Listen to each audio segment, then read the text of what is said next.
Hello everyone, class 10-এর একচল বিশিষ্ট দ্বিঘাত সমীকরণের কোষে দেখি 1.1-এর আগের ভিডিওতে 5 পর্যন্ত করে দিয়েছিলাম। আজকে দেখো 6-এ দাগে 6-এর একটা কি বলেছে যে একটি আয়তকার ক্ষেত্রের কর্ণের দৈর্ঘ্য 15 মিটার এবং তার দৈর্ঘ্য প্রস্থের অপেক্ষা 3 মিটার বেশি। তাহলে আমি ছবিটা আগে এঁকে নিচ্ছি। তার কর্ণটা কি বলেছে 15, কর্ণ 15 মিটার। দেন কি বলেছে দৈর্ঘ্য প্রস্থ অপেক্ষা 3 মিটার বেশি। তাহলে প্রস্থটাকে ধরে নিচ্ছি এক্স, মনে করি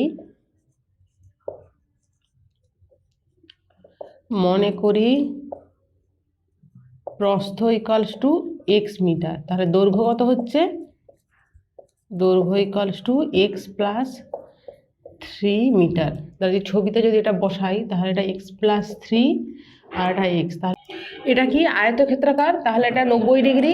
তাহলে এটা আমি কি পেলাম, বি সি ডি একটা সমকোণী ত্রিভুজ। তাহলে পিথাগোরাসের উপপাদ্য অনুযায়ী কি লিখতে পারি, লম্ব স্কোয়ার প্লাস ভূমি স্কোয়ার ইকুয়াল টু অতিভুজ স্কোয়ার।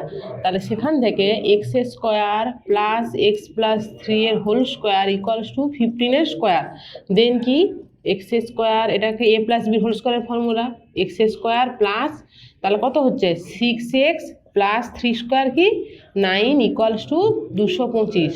দেন 2x স্কোয়ার প্লাস 6x, এটা ক্যালকুলেশন করলে কত মাইনাস 216 ইকুয়ালস টু 0। যদি প্রত্যেকে 2 দিয়ে ডিভাইড করি তাহলে x square plus 3x minus 108 equals to 0। তাহলে ফার্স্ট প্রবলেমটা এখানে হয়ে গেল। এবার সেকেন্ড প্রবলেম দেখো, এক ব্যক্তি 80 টাকায় কয়েক কিগ্রা চিনি ক্রয় করলেন। যদি ওই টাকায় তিনি আরও 4 কিগ্রা চিনি বেশি পেতেন তবে তার কিগ্রা প্রতি চিনির দাম 1 টাকা কম হতো। তাহলে আমি আগে ধরে নিচ্ছি যে 80 টাকায় চিনি ক্রয় করেন এক্স কিগ্রা। তাহলে এক্স কিগ্রা চিনির দাম 80 টাকা হয়, তাহলে 1 কেজি চিনির দাম কত হচ্ছে 80/x।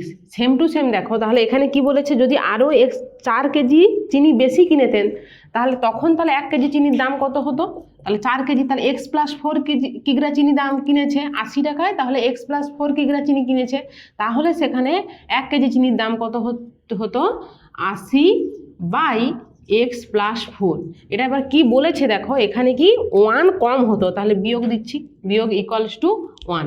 এবার সিম্পলি ক্যালকুলেশন করে আমি 80 টাকা আগে কমন নিয়ে নিচ্ছি। কমন নিলে 1/x minus 1/x plus 4 equals to 1। দেন দেখো 80, এটা লসাগু, তাহলে এক্স প্লাস 4 উপরে কি হচ্ছে x plus 4 minus x equals to 1। X কেটে গেল, এখানে নিচে কত 8 8 4 32 equals to x square plus 4x equals to 1। এবার কোনাকুনি multiplication, x square plus 4x equals to 320। দেন দেখো যদি এটাকে এপাশে নিয়ে চলে আসি, x square plus 4x minus 320 equals to 0। ওকে, এটাই তাহলে সমীকরণ। থার্ড প্রবলেম, দুইটি স্টেশনের মধ্যে দূরত্ব 30 কিমি।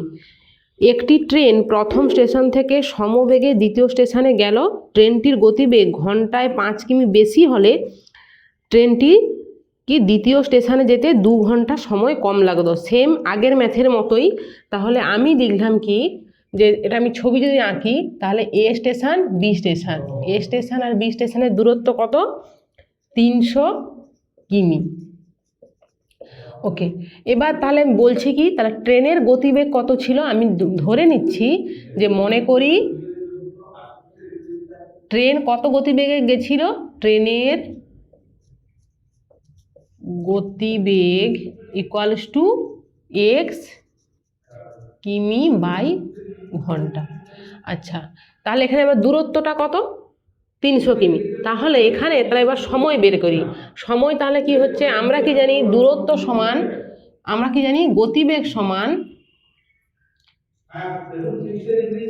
গতিবেগ ইকুয়ালস টু দূরত্ব বাই সময়।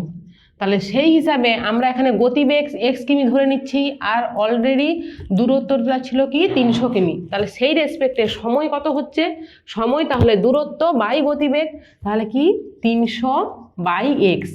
এবার দেখো এখানে কি বলেছে, যদি 5 ঘন্টা গতিবেগটা যদি 5 ঘন্টা বেশি হতো, তাহলে এখন গতিবেগ যদি 5 ঘন্টা বেশি হয়, তাহলে এখন গতিবেগটা কত, x+5, x+5 এখন গতিবেগ। সেই রেসপেক্টে আমার দূরত্ব তো সেমই আছে, তাহলে সেই রেসপেক্টে তাহলে সময় কত হচ্ছে, সময় হচ্ছে 300 বাই x+5। এবার কি কম লাগতো বলেছে, দেখো যে এখানে 2 ঘন্টা কম লাগতো, তাহলে বিয়োগ দিবি ইকুয়ালস টু 2। আগের প্রবলেমের মতোই, তাহলে 300 কমন নিচ্ছি, 1/x minus 1/x+5 equals to 2। দেন কত হচ্ছে 300, এখানে কত x+5, দেন এখানে কত হচ্ছে x+5 minus x equals to 2। দেন কত হচ্ছে দেখো x ক্যান্সেল হয়ে গেল, 5 3 15, দেন কত হচ্ছে x² plus 5x equals to 2। দেন কত হচ্ছে কোনাকুনি মাল্টিপ্লিকেশান, তাহলে 2x² ইকুয়াল প্লাস 10x, একই সঙ্গে করে দিচ্ছি, মাইনাস 1500 ইকুয়ালস টু 0। দেন দিয়ে জাস্ট 2 দিয়ে ডিভাইড করে দিচ্ছি, x² প্লাস 5x মাইনাস কত 2 7 14, 2 5 10, এইটা হচ্ছে অ্যান্সার।